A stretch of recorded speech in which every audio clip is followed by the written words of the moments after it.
മുതലാളിത്തത്തിന്റെ കടന്നുകയറ്റത്തിലൂടെ നഷ്ടപ്പെട്ട കടലിന്റെ ആവാസ വ്യവസ്ഥയെ തുറന്നു കാട്ടുന്നതായിരുന്നു കൊല്ലം ജില്ലയിൽ നിന്നെത്തിയ ഹൈസ്കൂൾ വിഭാഗം നാടകം. ആഴക്കടലിലെ മീനുകളിലൂടെ അവർ പറഞ്ഞത് രാജ്യത്തെ കൊള്ളയടിക്കാനെത്തിയവരുടെ കഥയാണ്.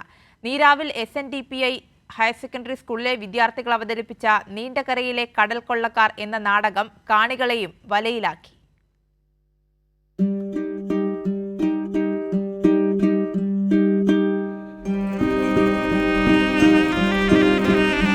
ഇതെന്താ വേദി 11 പുറത്ത് മീനുകളോ?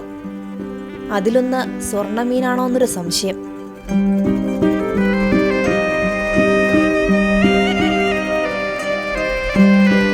പുറത്തു മാത്രമല്ലെന്നേ, വേദിയിലേക്ക് നോക്കിയപ്പോ ആഴക്കടലും അതിലിങ്ങനെ നീന്തി തുടിക്കുന്ന മീനുകളുമുണ്ട്.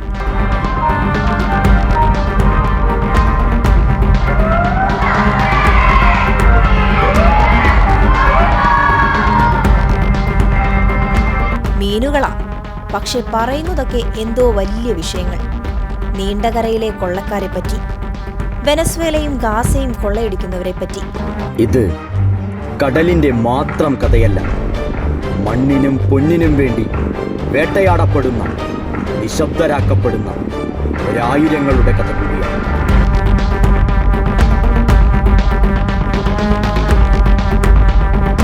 നീണ്ടകരയുന്ന മീനുകളുമായി തൃശ്ശൂരിലെത്തിയ കപ്പിത്താനും പറയാനുണ്ട് ഒരുപാട്. നീണ്ടകരയിലെ മാത്രം കഥയല്ല, ലോകത്തെവിടെ സ്വർണ്ണമുണ്ടോ, ഖനിയുണ്ടോ, അല്ലെങ്കിൽ സമ്പത്തുണ്ടോ, അവിടം നമ്മളിങ്ങനെ കുഴിച്ചുകൊണ്ടിരിക്കും, കൊള്ളയടിച്ചുകൊണ്ടിരിക്കും.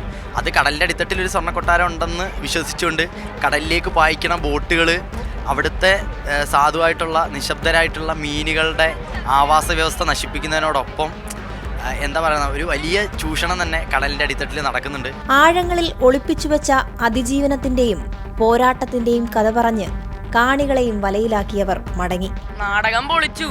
കടലിന്റെ അടിയിലും ജീവജാലങ്ങളുണ്ടെന്ന് ഞങ്ങൾ ആൾക്കാരോട് പറയാൻ വേണ്ടിയിട്ടാണ് ഞങ്ങൾ ഈ നാടകം കളിച്ചത്. നാടകം പൊളിയായിരുന്നു, ഞങ്ങൾ നന്നായിട്ട് കളിച്ചു.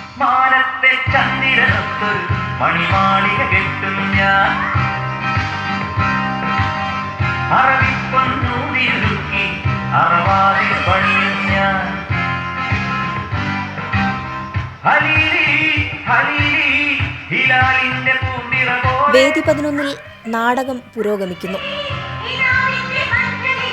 നിറഞ്ഞ സദസ്സിനൊപ്പം സ്വാതി സന്തോഷ്, കൈരളി ന്യൂസ്.